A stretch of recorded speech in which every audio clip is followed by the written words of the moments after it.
ఇక గుంటూరు జిల్లాలో మోంతా తుఫాను ప్రభావం నేపథ్యంలో అగ్నిమాపక శాఖ సిబ్బంది పూర్తి స్థాయిలో సన్నద్ధమయ్యారు. విపత్తు సమయంలో అవసరమైన సహాయక సహకారాలు అందించేందుకు అన్ని ఏర్పాట్లు పూర్తి చేసినట్లు అధికారులు తెలిపారు. ఈ నేపథ్యంలో గుంటూరు అగ్నిమాపక శాఖ కార్యాలయంలో ప్రత్యేక డెమో నిర్వహించారు. డెమోలో ప్రమాదం సంభవించినప్పుడు ఎలా రెస్క్యూ ఆపరేషన్ నిర్వహించాలి, ఎలా పరికరాలను ఎప్పుడు వినియోగించాలి వంటి అంశాలపై సిబ్బందికి ప్రాక్టికల్ శిక్షణ అందించారు. పరికరాల వినియోగంపై సిబ్బందికి క్షుణ్ణమైన సూచనలు చేశారు. తుఫాను సమయంలో ఎలాంటి ప్రమాదం జరిగినా వెంటనే అగ్నిమాపక శాఖకు సమాచారం ఇవ్వాలని ప్రజలను వారు కోరారు. సమాచారం అందిన వెంటనే సిబ్బంది సంఘటన స్థలాన్ని చేరుకుని అవసరమైన సహాయక చర్యలు అందిస్తారని తెలిపారు. ఈ ఎగ్జాస్ట్ ఫ్యాన్ పెడతాం. దీని ద్వారా ఏంటంటే పొగ మొత్తం బయటకు పంపించేస్తాం. రూమ్లో ఉన్న పొగ మొత్తం బయటకు పంపించేసి మేము చక్కగా సులభంగా లోపల ఎవరైతే చిక్కుకున్నారో ఆ లైట్ ఆన్ చేసేసి చుట్టుపక్కల మనం ఎటువంటి పరిస్థితి అంటే ఎటు కావాలో తిప్పుకోవచ్చు. లైటింగ్ ఉంటే మేము చేస్తామంటే ఈ సిలిండర్ పెట్టుకొని వెళ్ళి లోపలికి వెళ్ళి ఎవరైతే విక్టమ్ ఉంటారో పడిపోయి ఉంటారో వాళ్ళని జాగ్రత్తగా తీసుకొస్తాం.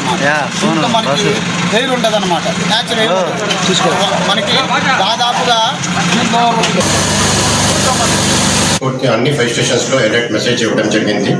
అదేవిధంగా హైయర్ ఆఫీసర్ అడిషనల్ డైరెక్టర్ గారు ఇవాళ నెల్లూరు, ఒంగోలు, అదేవిధంగా ఈరోజు గుంటూరులో కూడా ఇక్కడ హెడ్ క్వార్టర్ 5 స్టేషన్స్లో మన యొక్క ప్రిపేర్డ్నెస్ ఎలా ఉంది అనేది ఒకసారి గమనించడానికి, ఇన్స్పెక్ట్ చేయడానికి రావడం జరిగింది. మన యాక్షన్ ప్లాన్ అనేది ప్రిపేర్ చేయడం జరిగింది. ఎక్కడైతే మనకి కోస్టల్ 5 స్టేషన్స్ ఉన్నాయో ఆ కోస్టల్ 5 స్టేషన్స్లో టీమ్స్ని ఎస్టాబ్లిష్ చేయడం జరిగింది.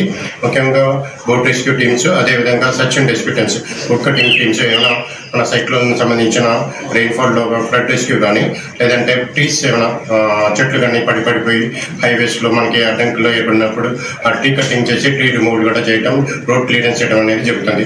దానికి సంబంధించిన టీమ్స్ అనేది అన్ని 5 స్టేషన్స్లో కోస్టల్ 5 స్టేషన్స్లో ప్రిపేర్ చేసి వాళ్ళని యాక్షన్ ప్లాన్ ఇవ్వడం జరిగింది. వాళ్ళందరూ ప్రిపేర్డ్గా ఉన్నారు. కోనసీమ ఎక్కువ ఉంటుందండి. మనకు రైన్ఫాల్ అయితే 2 days వరకు ఉంటుందని తెలియజేస్తున్నారు. దానికి సిద్ధంగా మనం బోట్స్ కూడా పెట్టుకున్నాం.